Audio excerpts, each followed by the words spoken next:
Bună, dragilor!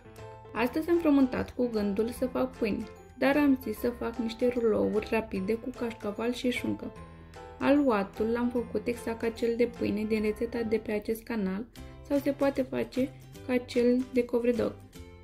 În funcție de numărul de rulouri avem nevoie de câte o bilă de aluat, o felie de șuncă presată și cașcaval răzuit.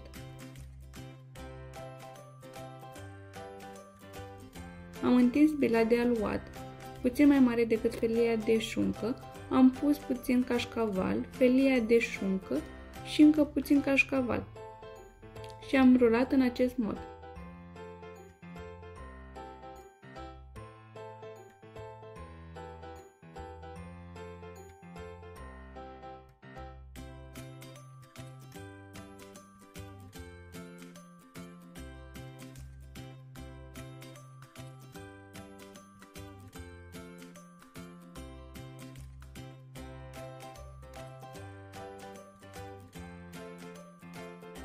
Într-o cană am pus un călbenuș de ou și puțin lapte. Le-am omogenizat și am uns rulourile cu acest amestec.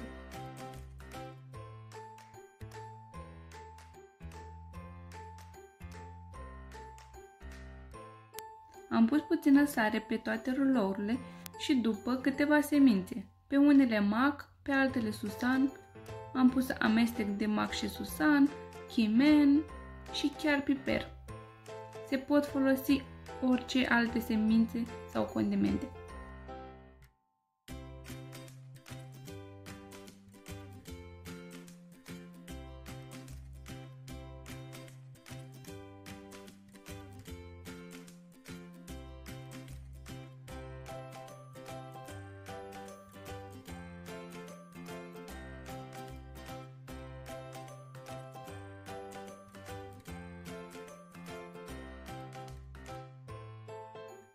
Le-am băgat la cuptorul preîncălzit la 180 de grade și le-am lăsat în jur de 30 de minute. Chiar dacă unele au crăpat puțin, mie mi se par perfecte, pentru că sunt foarte gustoase și nu au apucat să se răcească.